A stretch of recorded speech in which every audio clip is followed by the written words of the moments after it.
doesn't show up on StreamYard. We're live. Nice. No, well, yeah, a lot of it does. They're making changes. It's in beta, but we Well, are they live need with to Michael make a lot of Cohen. changes. Hey, that's on Substack, but we are officially live on Substack and streaming to all the other channels. And there's Michael Cohen. Adam, how you doing there, brother? I'm good, man. How are you? I miss you. Yeah, it's been a while, a short while, but it's still been a while. It was nice. I had Allie on my Mea Culpa podcast. You know, your wife rocks. Let me just say that. Allie Samarco, she is.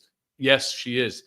She brought the she brought her A game with her for that one. It's really a very sad commentary in terms of what's going on now. We are so distracted as we're watching, the world sort of fall apart as a direct result of America and our, just withdraw as the leader of the free world, whether it's the tariff conversation, now completely overshadowed by the Jeffrey Epstein file. If it's not the Epstein file, it's the war in Ukraine that's raging on, and the disappointment that President Trump is finally acknowledging with President Putin and Russia. If it's not Putin and Russia, it's the fact that we still have not gotten back all of the hostages that are being held by Hamas. We still have the ongoing conflict and the war and the devastation and the starvation taking place in Gaza. And all of this is being drowned out again by Jeffrey Epstein. And funny, it's not even Democrats that are drowning out the conversation. It's the GOP. And let me rephrase that. It's a subsection of the GOP. It's the MAGA GOP. Whether it's the Dan Bonginos, whether it's the Charlie Kirks, whether it's the loudest, Laura Ingraham, whether it's the loudest and the dumbest voices in that group, by all means, knock yourselves out. Knock yourselves out. What's your take on this whole thing? I mean, first of all, I was watching some of the clips earlier from the TP USA, Talking Points USA, and Laura Ingraham and others were up there. Basically, I mean, is this like the straw that broke the camel's back? One person said this morning, it's like riding a tiger, but the tiger's finally turning on you. Yeah, I don't think so. There's a small subsection. Ultimately, Trump will wear that down as well. I get more people saying to me on whether it's DMs or these group chats, well, where's Michael Cohen in this? Why is he not spilling the beans?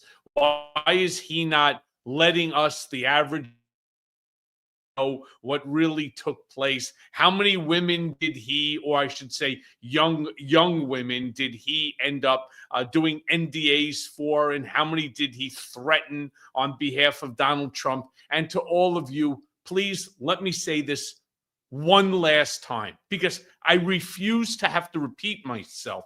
There's an old expression, once to the wise should be sufficient. But for whatever the reason is, people don't want to do their homework. And even if they do the homework, there's not enough overlap on everyone's platforms. Well, that's unfortunate. But here's the scenario. The answer is zero.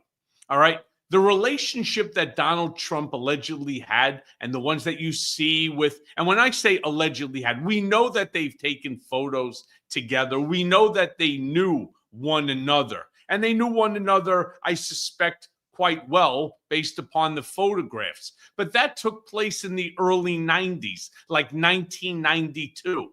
And to each of you, please understand, 1992, I had just passed the bar. I was already working doing litigation in medical malpractice and tort.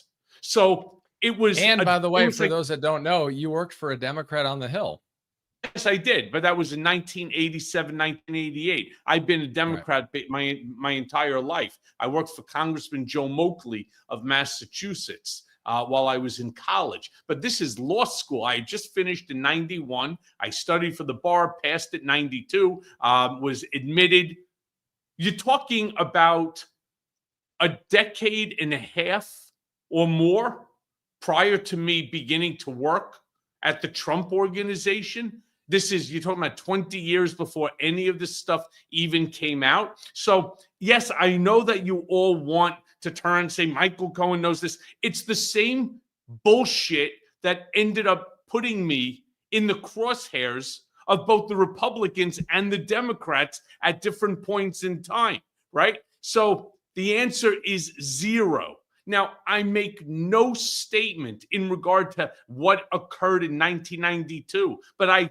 promise you, I know nothing about it. We never talked about it. From the year of 2005, which is when I became affiliated with Trump, and then 2007, when I officially took on a title at the Trump organization, all the way through 2018, when I was ultimately incarcerated, I had never spoken to Jeffrey Epstein. I never heard Jeffrey Epstein's voice in the office. He never came to the office to see Trump. I've never walked into Trump's office and he was on a phone. His name never came up. So I don't know what people want me to say. I'm not going to lie in order to appeal to their prurient interest. I'm not going to do that, because what that would do is that would detract from my credibility going forward on other topics, because I don't believe that this is going to be the topic that's going to ultimately stop Trump and MAGA and so on. I mean, think about it. Right now, Adam, you have ICE agents running around American cities with masks and flap jackets and AR-15s, right? And body gear, and they're disappearing people. We're watching as people are being sent to these we saw one camps. was a 25-year-old disabled veteran who was working as a security guard, whose family's trying to identify him, who was picked up during a raid. And then I saw a news article like an hour ago that a farmer lost their life jumping maybe from the roof or falling off the roof or out of a window during a raid. Well, look, stupid on his part. What do you think is going to happen if you jump out of a window or if you're on top of a roof? Bottom line is, you have to know just from the newspapers, you have to know just from television, you have to know from all the info that you see here on Adam's show, on my shows, whether it's Monday all the way through Sunday. I do one 7 days a week. You have to know that this administration has every intent on detaining and deporting 10 million undocumented individuals from this country. If they happen to get their hands on you, don't fight with an ICE agent, because it's not a one-on-one. It's 10-on-1, and they are all carrying AR-15s. I mean, I get the fear. Remember, my dad was a Holocaust survivor from Poland. All right. And when they were rounding them up and putting them into the gulags, and they were putting them into these internment camps and so on, or to Auschwitz, they were scared as shit too. And many of them tried to run. And when I mean run, I'm talking about before the Nazis came there. Let these folks leave right now to protect themselves. I get it. I understand. And I don't want to sound unsympathetic. Where the hell are they supposed to go? I don't know the answer to that. We are right now in a crisis of our identity as Americans, our humanity, our compassion. But this is where we are. I don't control it. I'm only stating a fact that this administration is hell-bent on removing 10 million undocumented migrants. Yeah, and on the first topic, I mean, I think people have a great deal of Can I also respect. just say that I absolutely hate that as a policy, which it's not even really a policy. It's an executive order. I hate the fact that there is no policy there. I believe that immigration should have been fixed many, many presidents ago. I don't think Biden did shit regarding immigration. Trump. Well, even recently, there was a bipartisan immigration bill that Donald Trump killed. Langworth. Senator Langworth had a great bipartisan one. But yeah, Trump ended up having it killed. That was under the Biden administration. Truth be told, they should have had it put before the House months and months before. It wasn't like it just came out, that day and then it got killed. It was just really bad timing. But every president has kicked that can down the road. And this is what we're dealing with right now. Yeah, no, that's true. But to the original topic we were discussing, I mean, I think people, a lot of people watching have a high level of respect for you, but even more so if you're saying, look, this is the timeline in terms of, where I was and what I know, because you could just as easily say there's a there and get a bunch of clicks for your Substack and other channels, and you're not doing that. I refuse to do that. Thanks for noticing that, and because I got the same sort of let's just say percentage of, good for you for telling the truth, even when it would harm Trump. You didn't do that. I didn't do that at the House Oversight Committee hearing either. There were some questions that were asked of me by Democratic members of the House Oversight Committee when they said, was there a situation that you were involved with? And does Donald Trump physically assault Melania? And I said, the answer to that is no. Right. And I have seen her basically every day for as long as I was working there. And I can assure you that there was no physical marks ever on her. She never once made any type of mention to me. And more importantly, I do believe that if it ever got physical, I think she would end up winning that fight, hands down, because I'm married to an Eastern European, a former Soviet from the Ukraine. And I can tell you, Eastern European women, they don't fuck around. They go right for your eyeballs. As somebody with Cossack blood in them, I understand exactly what you're saying. And look, I was with you. By the way, there was also the issue of the P tape. And I came right out and I said, it doesn't exist. So I'm not going to sit there. To your knowledge. Yeah, and trust me when I tell you, I've put out more than enough feelers out there over a period of now, 20 years since allegedly that tape was in existence, and there's no record of it. Putin's just keeping that in his personal files because he likes to watch, this, I don't know, whatever the hell you would call it, half compromise, right? Yeah, compromise slash, the cosplay, water sports or something. I don't know. I don't know either. I'm not one of those people trying to make news, but did you put feelers out on the request of Donald Trump, or just to see if it was out there? No, I did it for my own. I mean, I knew that because I was getting so many phone calls from different news outlets and journalists asking about this potential compromise scenario in this tape, and so I put feelers out. He denied it. This is the second that I asked him about it. He came right out. He goes, seriously? And actually, I'll tell you almost verbatim what he had said to me. Really? So I bring women into the room, I guess with some folks that we were there. And that was, I wasn't there. This is for the Miss Universe pageant. I was fortunate that I was not there. I was actually at my nephew's bar mitzvah in Florida, by the way. But where was the pageant in Russia that year? Yeah, it was in Moscow at a place called the Crocus Center. But they claimed that there was this party, small private party. They brought prostitutes in, and Donald wanted them to urinate, to piss on the bed. Okay. So when I told him that was the story, he actually chuckled about it and he said, sure. Now just tell me where I slept. And it's actually a really funny point, right? So what did he do? He slept on the floor, right? How about the next day? You think that if Donald Trump, who, even though he wasn't president and there was no conversation about him at the time running for president, he's still a well-known figure. Imagine what housekeeping would have done with those bed sheets. Imagine. I mean, this better than anyone else. It doesn't matter if you're in Warsaw or you name it. They know who's checking in somewhere, and there's going to be cameras in those rooms and stuff like that. What now? Does that mean like something doesn't exist out there? In terms of something he has done at some point in his life?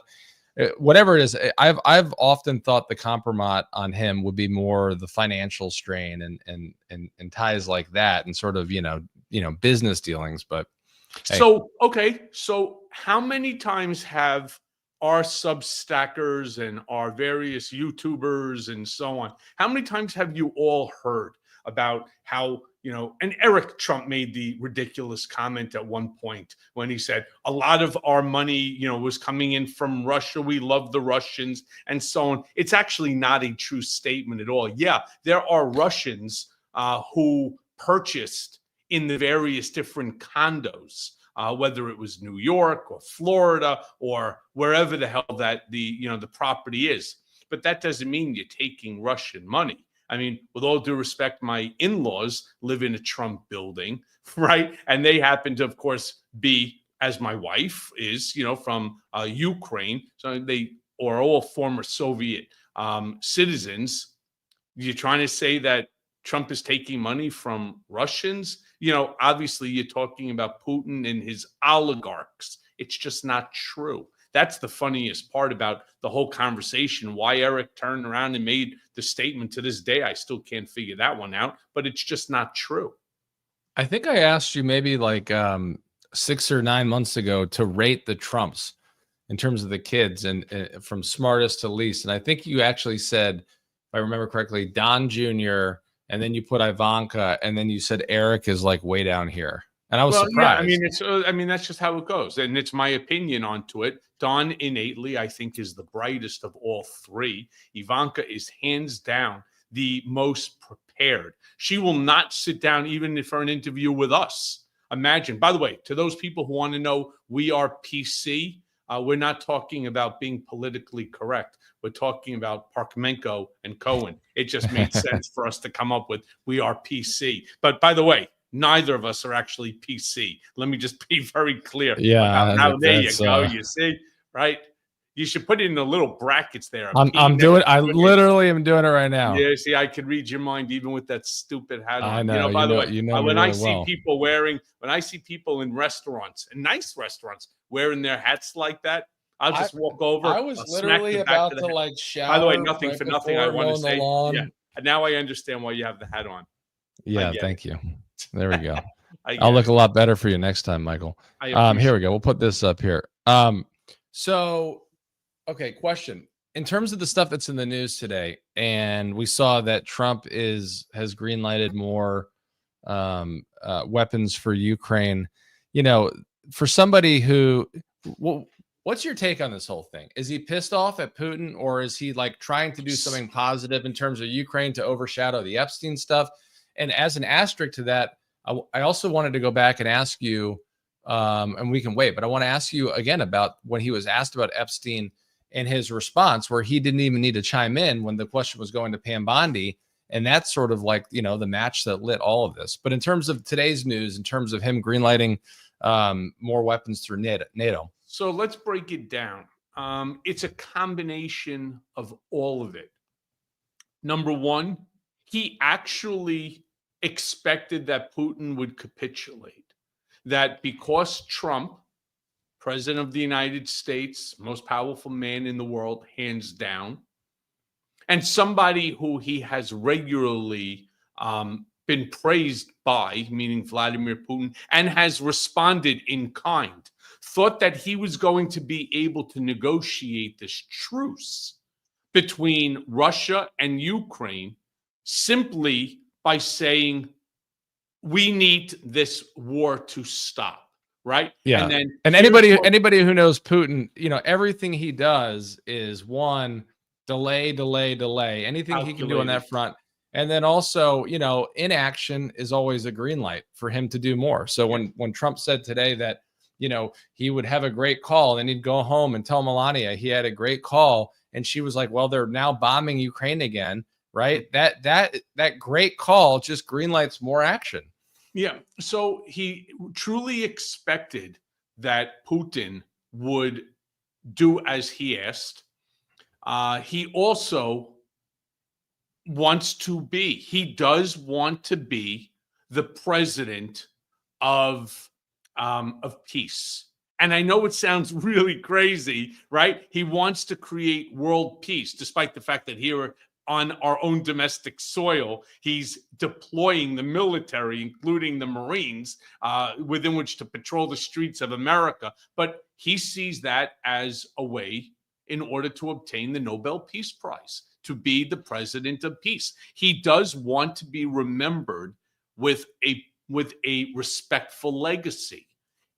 But how does Unfortunately, that? Yeah, I was gonna say, in terms of like creating a basically like a state police the way that Russia does. yeah. What's the sort of end game there? Is the end game that there's world peace, but they're all like under his control, and they're Well, not. No one's gonna do anything wrong because they're scared of him. I well, mean, they, and watching Netanyahu play him has just yeah, been unbelievable. but it's not just Netanyahu that's playing him.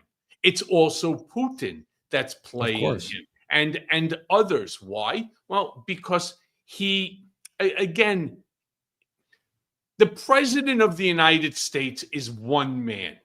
And this notion that there is this Messiah that's out there, this all knowledgeable, all powerful, all omnipotent being who has the answers to everything, that person doesn't exist. Even though, like Donald will do, he'll tell you that he gets it. There are things he Well, fully and we know how little he doesn't know too, because at that moment in the White House, when he was asked about that Wall Street taco comment, it was like he had never heard it before. So you can tell to this day, everyone around him is just sharing good news. And when there's a New York Times report, that's actually devastating for him, he's not hearing about that until either no. he's asked about it or he sees it That's the himself online. problem, Adam. They are all afraid to tell him, as we would say in Yiddish, the emes, the Yeah. truth, the unadulterated truth. It was one of the things that I used to do the most when I was at the Trump organization. I would tell him the good stuff, And you would and have I would to if tell you're him the fixing bad stuff. stuff.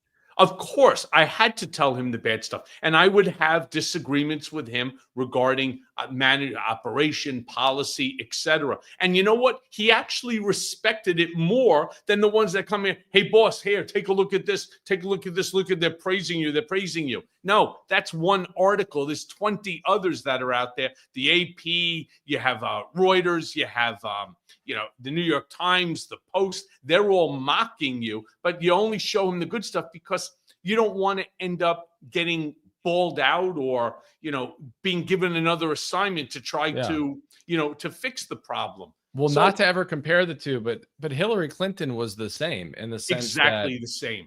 she may not like what you have to say, but she appreciated it, even if it took her 24 hours to sort of process, and respected you more.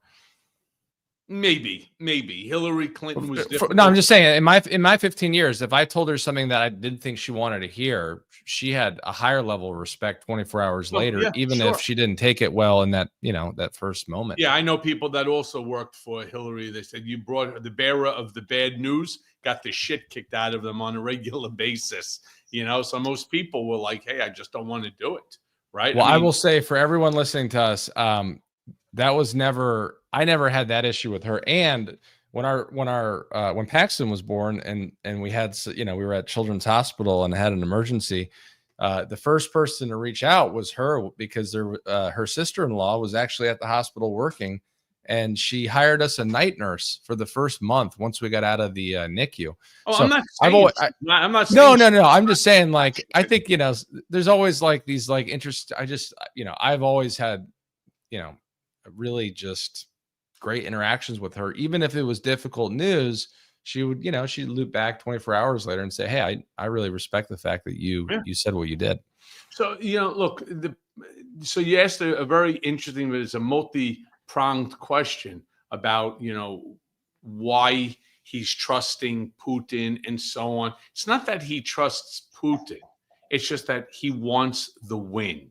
It's all about, it's like the notch in the belt. He wants that win notch. But that's what Putin wants too, which is so interesting, right? Because like every May Day, right, he wants to have some type of win to take to his people and show them. Yeah, well, he has no choice. I mean, there's like what, 1 million Russian soldiers who have died, something like that, some astronomical number of Russian soldiers who have died to date. And thousands of them out there fighting are on crutches and have been in the hospital 3 times. Yeah, Shouldn't even be out there. It's crazy. You know, they sew them up. They put let's say a titanium rod in the hip, and then they're like, all right, can you hobble? No. Well, can you wheel yourself in a wheelchair? Yeah. Here's a gun. Get back out into the field. I mean, that's how little that they care about their own people. Putin needs some sort of a win here, which is why Trump should have realized, and somebody should have told him, because that brings me right back. I'll do the weave back, right? I'll do the Trump weave back into the point I was making as it relates to Putin. There is no chance in the world that Putin can stop this war. Too many Russian soldiers have already died, and he knows that that will create some internal instability in the country, where he has been feeding this propaganda, this propaganda bullshit about the necessity of beating Ukraine, literally thinking originally, and what he had shared with the Russian people, that the war would be over in under 3 days. Well, Right. We know that not to be true. I originally at one point said that Putin said he could take Kyiv in 11 days. And one of our friends online reminded me, he said 11 minutes was his original quote. Yeah, well, I guess he's got a Cold War mindset, I've always said he didn't view. Yeah, he viewed Ukraine as military and uniform only in terms of like how they were Yanukovych and before, as opposed to 40 million people, musicians that were willing to put down their instruments, and kids helping their grandparents make Molotov cocktails in the kitchen, who would do everything they could do to not ever be under his rule. Yeah, I mean, look, that's the scenario where we're at. But as it relates to this whole Epstein, scenario, again, going back and weaving to the point I wanted to make, he's only one man, and the notion that one man knows everything about everything. I don't care even if he tells you that he does. Clearly, he doesn't. He doesn't know science. He doesn't know mathematics. He doesn't know history or Old English. He doesn't know, he doesn't know economics or the problems that the tariffs are going to continue to cause. And he's not supposed to. And I don't want people to think for a second, oh, this is some suck up. No. No one person knows everything. That's why you put people around you in different jobs, right? The Secretary of the Treasury, you have the Secretary of the Economy, you have Department of Defense. Yeah, it's like transportation. We had Pete Buttigieg there, and how many of these crazy, insane accidents were we having all the time? Well, Same with the weather and so forth. Now we're having a whole lot more now. But my point is, he is surrounded, and this is his own mistake, but he is surrounded by levels of incompetence that this country has never experienced before. When you take this cosplaying group of Fox contributors and you make them into like secretary to the Department of Defense, you really have to understand the Secretary of War. Yeah, you have to understand that you're not going to get the best advice. And that's on him. Yeah, I mean, that's true. That's such a good point. The Epstein thing, though, let me ask you your position in regard to Epstein. I suspect that you would like to see that file that they were talking about, that Pam Bondi, Kesh Patel, Trump himself, all the MAGA right-wingers there, that all for God knows how many months, over a year, just kept spewing out about some Democratic Party conspiracy with underage young girls and pedophilia and the whole 9 yards, right? Personally, I'd like to see if there is a list that's there. Put it out. Yeah, look, if there's a list that's there, I would love to see it for sure. And I grew up, with a father who spent his career in the intelligence community, told me from a very young age that there's a difference between conspiracy theories and criminal conspiracies. And I've often thought that, especially in this day and age, Republicans use conspiracy theories to cover up from criminal conspiracies.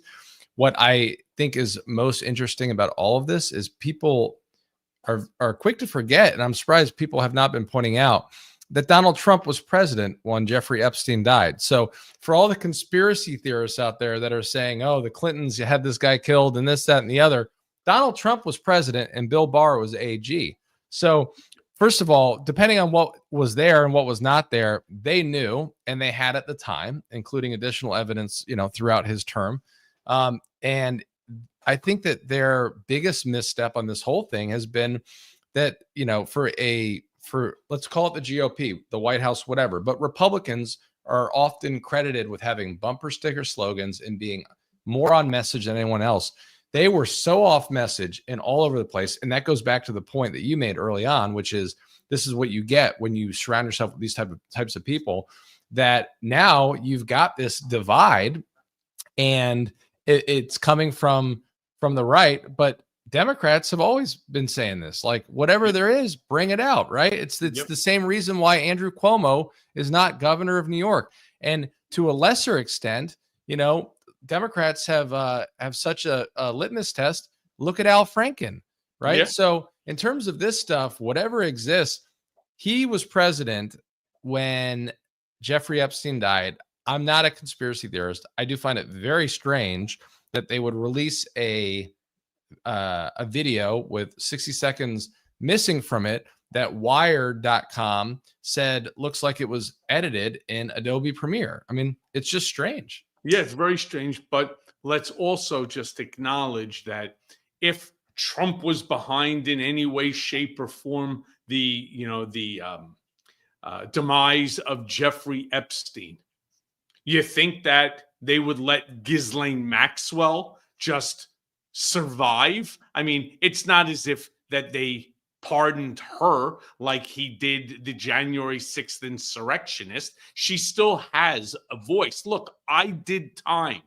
I think there was a leak today, though, that stated that she was willing to publicly share more information and isn't. But there also was a story in the last 48 hours that said that he had been looking, he had been looking at potentially pardoning her. But, there was that fund that was created. I didn't want to cut you off, but there was the fund that was created for victims. And I think that the number was around 150. So it's not like there wasn't a process that went through to figure out, how to provide money to these individuals who I assume were not all just victims of Jeffrey Epstein.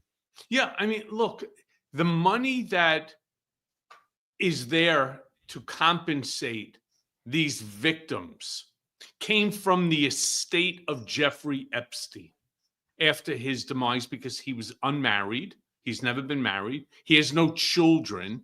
The only person that he has was his brother. All right. Well, and a guy that founded Victoria's Secret, and Les Wexner, who actually gave him the house here in New York City for $1, which is worth like, I don't know, $70-80 million, $100 million. The point is they liquidated the estate. There is a big difference between a criminal conviction and a civil conviction.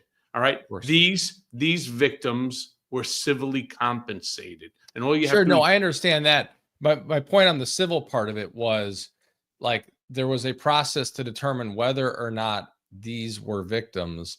And that is such a striking number in terms of the number of victims that were rewarded on the civil side, right? So on the criminal side, it just leaves open so many different names.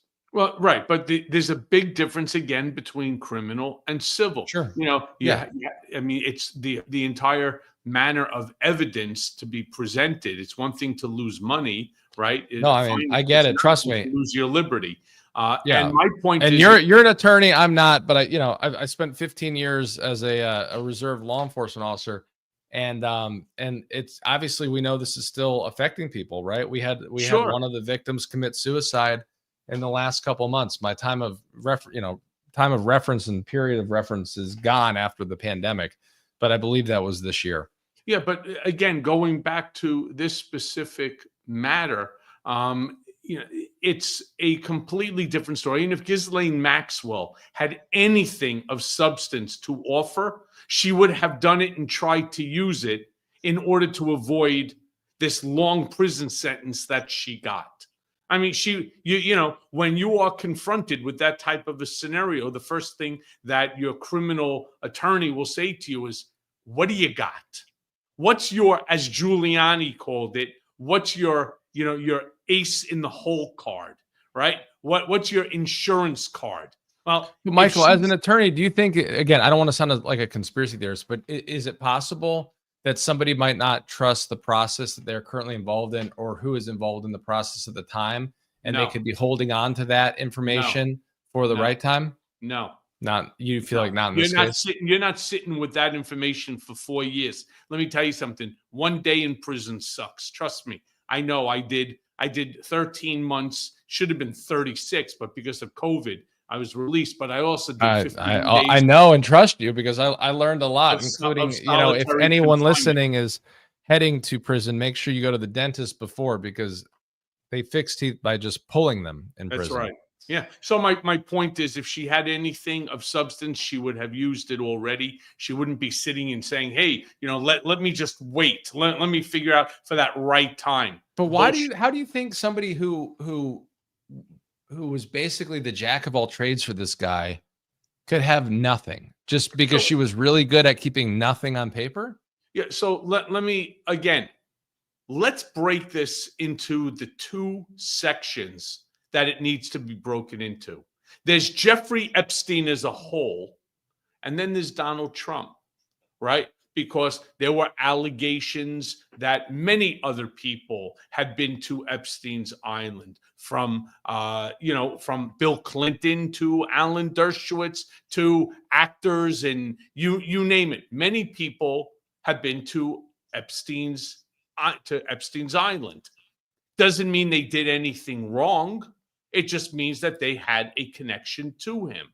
And yes, the whole issue with Les Wexner, it's a weird scenario.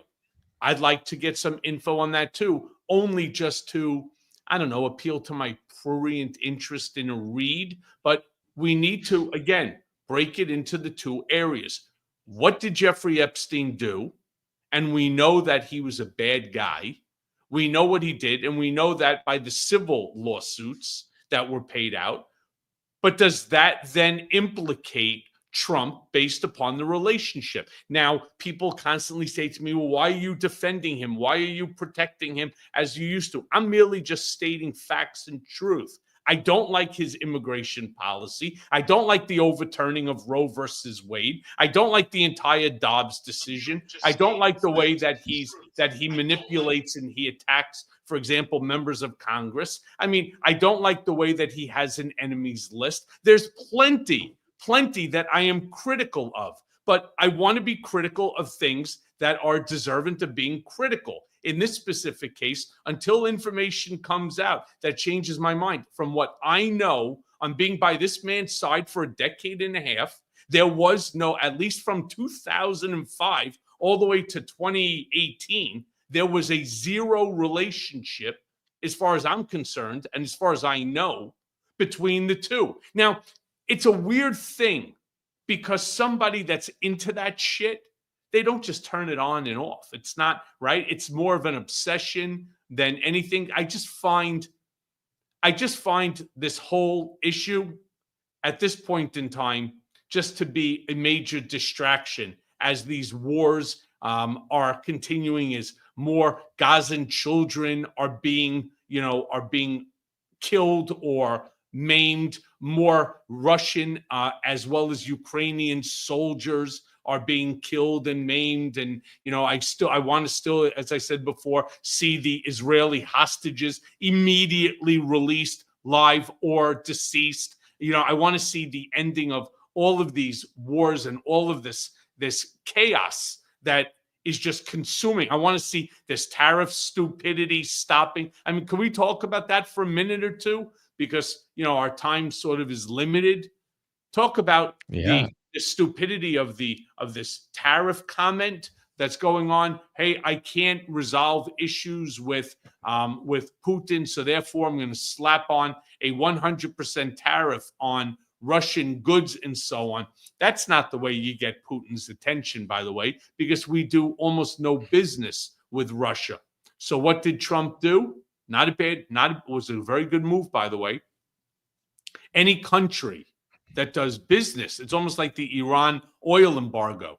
Any country that does business with Russia, if you do, your goods coming into America will have a 100% tariff on them. Basically, you make them into an economic pariah to the world. Question is, how's China going to respond? Because China is a big, big trading partner with Russia. Yeah, I mean, who knows? It's a good question. I watched Michael McFaul talking about this earlier. I mean, his whole point was on the I believe on the tariffs and the weapons. This is a good first step, but he said, look, if Donald Trump wanted to input a 5,000% tariff on Russia and China today, he could. Obviously, what you just described is a little more counter to conventional wisdom. But look, I think that use the word distraction. I mean, I think the Epstein thing is one of the first things that I've seen that has Republicans truly worried. That's why, and obviously, we all want justice for the victims and so forth. But I find it particularly interesting to see folks that are not usually willing to go up against this guy, willing to go up against him and criticize him publicly in the way they are, whether that's clapping or not clapping, cheering, not cheering, in terms of questions from Laura Ingraham. So that's why I've sort of, found it interesting. But at the same time, I'm 50% Ukrainian, and these are deeply important issues to me that I don't want to see buried because of other stuff. But it would be nice, with everyone having a growing platform, including you, I think trending today at number 7 or 12 here on Substack, number 12 on Substack, that we're able to, kind of get past that. I had like 7 or 9 clips. I might just save it because we're going to, make this a regular thing. And we talked about like 45 minutes. Let's take a look at one clip and we'll end it with that. Should we end it on like a high note? Yeah, I think so. Well, okay, we'll do 2. They'll do 2. Those of you that are there with us, one of the things that I constantly ask, and if you read my Substacks, don't forget to subscribe to Michael Cohen on Substack, by the way. And by the way, and all of his shows on YouTube. Please subscribe to Adam as well. But please smash those hearts. You hear me say it on all of my other shows, and that little square with the up arrow. And they're doing such a nice job. Just heart. They're just coming through. Well, let's just see the hearts. I mean, just smash the shit out of them. And that little square box with the up arrow, share this.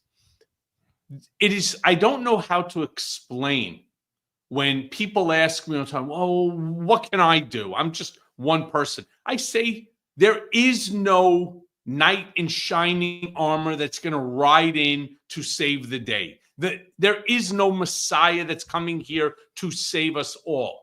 It is up to each and every one of us to do something every single day. Open up your own Substack.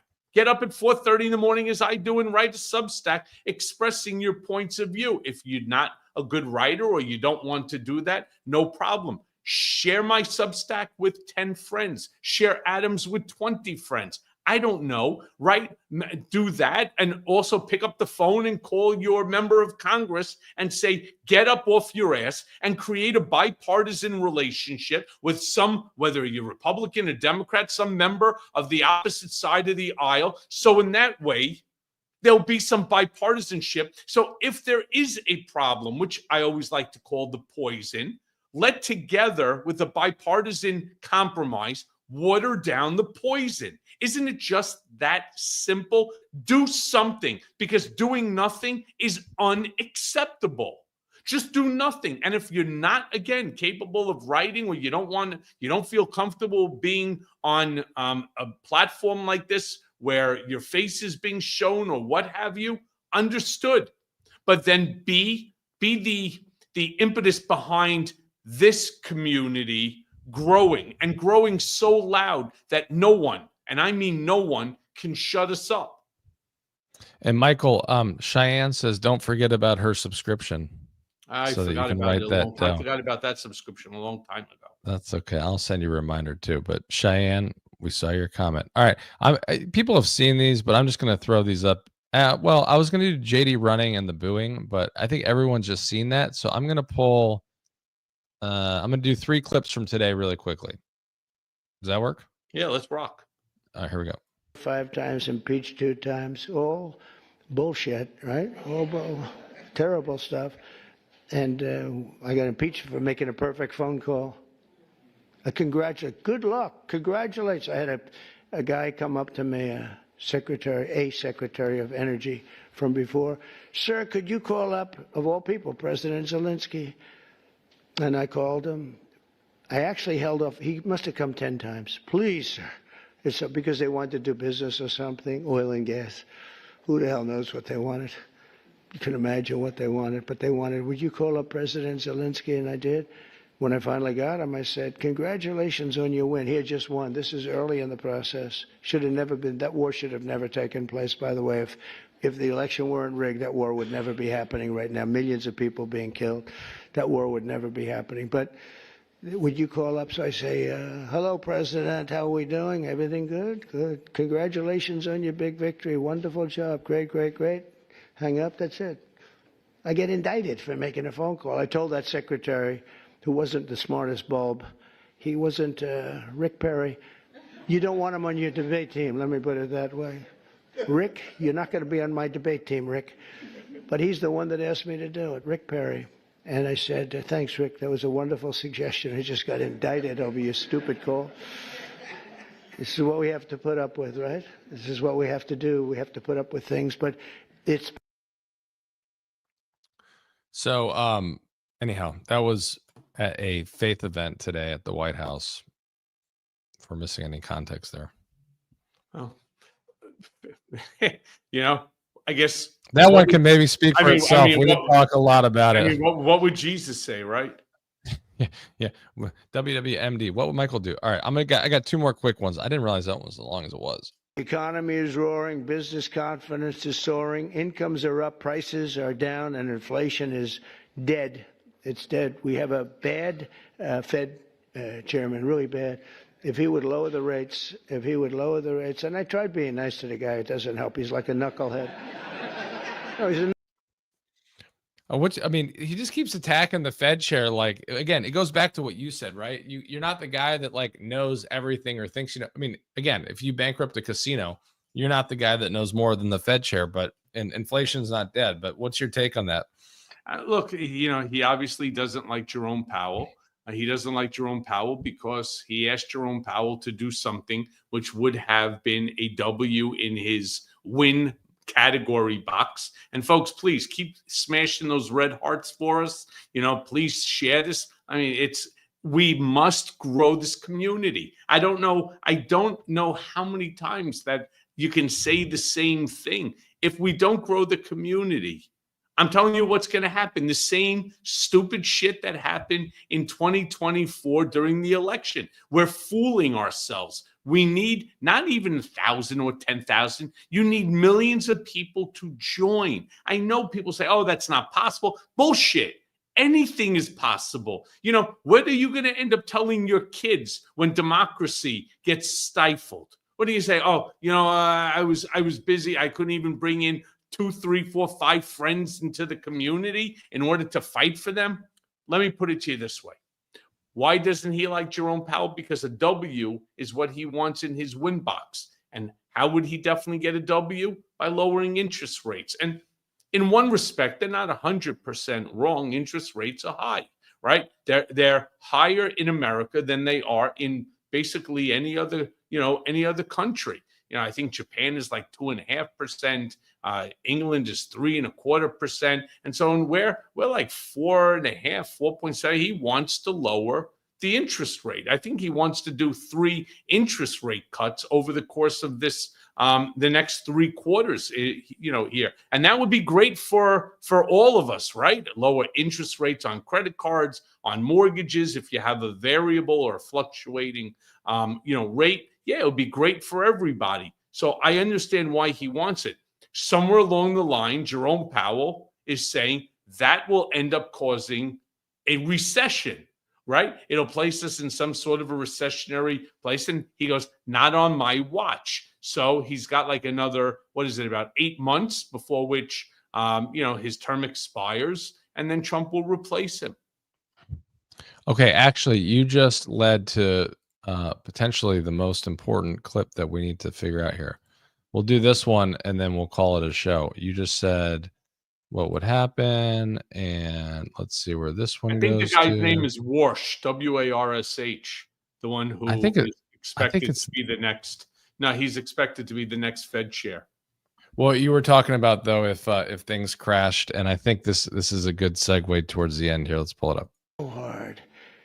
And the alternative is one of two things. You can either get all these things and make the economy strong, or you're going to literally have perhaps a depression where you people so rich, so beautiful, so nice to look at will be totally busted.